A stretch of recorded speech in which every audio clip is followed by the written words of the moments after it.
Et Et t'avais du pas coup, ce syndrome de, je sais pas, du diplôme en mode: «OK, je sais faire, mais qu'est-ce qui atteste que je sais le faire?» J'ai pas un truc, tu vois? Comme avec le wagon aujourd'hui, c'est bah, reste comme une carte, tu vois, de journaliste quand tu dis: «Ben, je suis dev», même si tu es pas expérimenté, juste le simple fait, ouais, faisant les recherches à chaque fois quand tu le wagon, tu vois, tout le monde quand même, il te regarde pas de la même façon que lorsque tu dis juste: «Je sais coder», quoi. Même si vous avez bah, travaillé la marque derrière, mais c'est tu raison, c'est un bon point, mais je pense que quand tu es dans une là, j'étais vraiment dans une démarche beaucoup plus, personnel.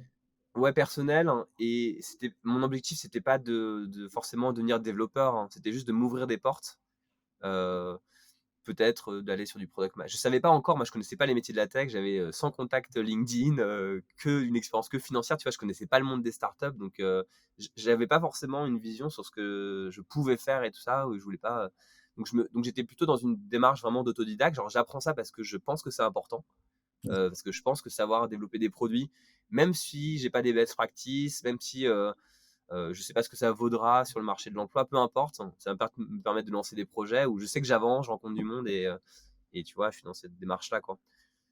C'est vrai que au final, si je pense que les compétences que j'ai eues après 1 an et demi d'apprentissage en autodidacte m'auraient pas permis d'être vraiment développeur, sérieux dans une boîte. Il me manquait plein de choses, hein. Et d'ailleurs, quand j'ai lancé le wagon, là, j'ai eu un peu ce que tu dis, un peu le syndrome de l'imposteur, hein, où je pensais avoir assez de connaissances et j'étais assez pédagogue, je pensais être assez pédagogue pour bien expliquer, mais j'avais besoin de quelqu'un de très solide avec moi pour modifier le programme, rajouter des bonnes pratiques. Et c'est pour ça que je me suis associé avec Sébastien, notre CTO, qui Mmh. lui avait été développeur chez Google et qui lui a ajouté toute l'expertise du programme, tu vois, pour que derrière on puisse faire des formations hyper solides. Donc j'ai quand même eu ce syndrome-là que tu dis, mais parce que j'ai voulu lancer une formation de code et je me disais, bah, il manque quand même il manque un peu d'expertise et d'expérience pour vraiment enseigner ça complètement bien. Et j'ai besoin d'avoir un allié qui lui est hyper technique, quoi. Yes. Donc le wagon, tu vas nous pitcher ce que c'est. Déjà le wagon, pourquoi, le wagon, pourquoi pas, je sais pas, Bootcamp, Code France ou je sais pas, pourquoi pas un truc plus, parce que là, c'est vrai que le wagon, aujourd'hui, c'est clairement une marque, mais de prime abord, si tu pas, dans l'écosystème quand tu entends, le wagon, tu penses pas forcément au code. Ouais, Donc, comment est-ce que tu as eu l'idée et puis, quel est, justement ce lien avec le code que peut-être j'arrive pas à percevoir? ouais, bah, pour reboucler sur la création, parce que là, c'est vrai que j'ai un peu digressé sur plein de trucs, mais du coup, en apprenant à coder, par moi-même, je me suis rendu compte que ça pouvait être enseigné de façon beaucoup plus intensive, de façon beaucoup plus orientée produit, et de façon très différente de ce qui était enseigné dans l'éducation supérieure. Tu vois, de façon beaucoup plus, avec des librairies modernes, avec plein d'outils modernes et des façons de travailler beaucoup plus modernes aussi. Et donc c'est à ce moment-là que j'ai décidé, moi, je me suis dit: «Bah, voilà, il y a moyen d'enseigner le développement web, le code, de façon, très moderne en 2 mois, à des gens qui ont zéro connaissance, quoi». C'était ça le départ du wagon. Et pourquoi Peut-être ça pour que s'appelle le les wa gens puissent, excuse-moi de te couper, pour que les gens puissent un peu, comprendre le contexte. Aujourd'hui, ça prend, à peu près combien de temps en école pour, se former au code? Puisque de ce que moi j'ai comme info ici en Allemagne, c'est pas moins de 3 ans. ouais, en fait, les bootcamps, donc ce qu'on fait nous, c'est des formations vraiment de 2 à 6 mois, selon que c'est temps plein ou temps partiel. Mmh. Heu, c'est vraiment c'est vraiment des formations immersives, hein, et le but, c'est d'aller très vite. Donc généralement, c'est pour des gens qui sont en reconversion, qui ont déjà fait des études, pour certains ou pour la plupart, qui ont déjà fait un premier cycle d'études, qui ont déjà travaillé, mais qui sont dans une impasse dans leur carrière et qui veulent, changer de parcours très rapidement pour se convertir, devenir développeur ou, de façon hyper rapide. Et ils ont pas 3 ans pour refaire, des études, d'informatique, par exemple. Ils ont pas le temps. Ils ont, 25 ans, ils ont déjà fait, une licence ou un master, ils ont déjà travaillé un peu. C'est juste qu'ils sont arrivés à une impasse. Soit ils ont été licenciés, soit ils sont pas assez bien payés, ils ont pas de perspective, soit ils font des choses qui leur plaisent plus, enfin, ils font un métier qui leur plaît plus et ils sont coincés. Et donc là, les formations comme le wagon, c'est pour ces personnes-là. C'est des gens en fait qui se disent: «Bah tiens, très vite, je peux pivoter vers un nouveau métier, de façon hyper rapide». Maintenant, les cursus classiques, un peu post-bac, bah, ça, comme tu dis, c'est des cursus en 3 ans. Après, moi, je vais pas mentir, c'est-à-dire qu'évidemment, quand tu fais même 42 qui est un équivalent de bachelor, enfin 42, tu vois, c'est l'école Ouais. de Xavier Niel, c'est Ouais, c'est ça. aussi en moyenne, on va dire de 2 à 3 ans. C'est des alternatives à l'éducation supérieure, hein. C'est sûr que quelqu'un qui sort de 2 mois du wagon, en fait, nous, on allait plus vite sur certains concepts parce qu'on n'a pas le temps. On n'a pas 3 ans, donc il y a certains trucs où, on explique bien le concept, mais on va moins en profondeur. Mais le but, c'est que nos élèves, ils apportent de la valeur s'ils rejoignent une startup, ils sont capables d'implémenter une feature sur un produit, ils sont capables de mener une analyse de données, s'ils deviennent data analystes. Ils sont capables de développer un modèle de machine learning, s'ils ont fait de la formation en data science. Et il y a des boîtes qui sont prêtes à les recruter en tant que juniors et de leur donner leur chance et de leur faire progresser. En revanche, c'est sûr que, je sais pas, si je prends un exemple genre SQL, peut-être que leur niveau en SQL, ils auront besoin de l'approfondir parce que par rapport à quelqu'un qui a fait 3 ans d'informatique en école et qui a eu peut-être 2 mois de module que sur SQL, et bah évidemment, il a eu le temps peut-être d'aller dans dans plus de profondeur. Mhm. Mais donc, le but du wagon, c'est pas de tout couvrir en profondeur, c'est vraiment de te donner toutes les armes pour pouvoir lancer ton projet, pour pouvoir travailler en tant que freelance, pour pouvoir être recruté sur un poste junior par une entreprise technologique. C'est ça la promesse. Il y a un truc qui revient quand même chez les alumni concernant justement la méthode du wagon qui va te donner les outils pour apprendre à apprendre.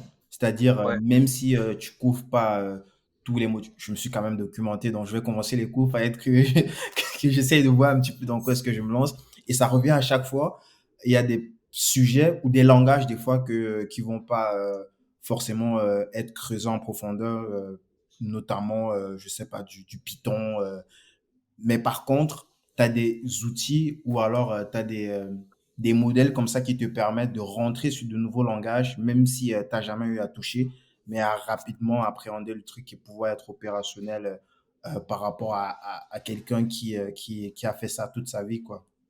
Bah, c'est un peu ouais, c'est un peu le principe de ces métiers-là, quand tu es développeur, quand tu es dans une équipe de data science, en fait, tu apprends toute ta vie, quoi. La technologie, ça évolue tellement rapidement. Il y a même des nouvelles librairies, il y a des nouveaux frameworks. Donc, tu passes ta vie à apprendre. Tu changes de langage en tant que développeur. Donc, c'est normal hein, dans ces métiers-là. C'est les métiers où tu apprends le plus toute ta vie, tout le temps, quoi. Enfin, je dis pas que tu n'apprends pas dans d'autres métiers, mais là, par définition, si tu veux rester à jour, tu es obligé de te former de façon continue. Donc, c'est vrai que nous, dans notre pédagogie, c'est un truc qu'on a par exemple, les formations en développement web, tu apprends plusieurs langages et en fait, tu te rends compte que c'est les mêmes concepts, les Mhm. mêmes notions. Et une fois que tu as appris un langage, deux langages, bah, en fait, tu peux en apprendre autant que tu veux, quoi. Parfois, Yes. d'ailleurs, on a tu vois, des gens qui sont inquiets parce que c'est normal, ils ont demandé à des amis ou à des entreprises qui leur ont dit il faut absolument que tu apprennes ce langage-là. Et en fait, c'est une mauvaise question pour un débutant parce que tu t'en fous de la hype quand tu es débutant, tu veux avoir les bons concepts, tu veux savoir développer un produit que tu peux montrer sur ton portefeuille, tu vois, que tu as développé de A à Z, hein, et Mhm. tu veux avoir un discours d'honnêteté par rapport à un recruteur et dire bah voilà, euh, moi je suis Boris, j'ai fait 2 mois de formation, j'ai développé ces deux applications web qui sont en ligne, je peux vous les montrer si vous voulez.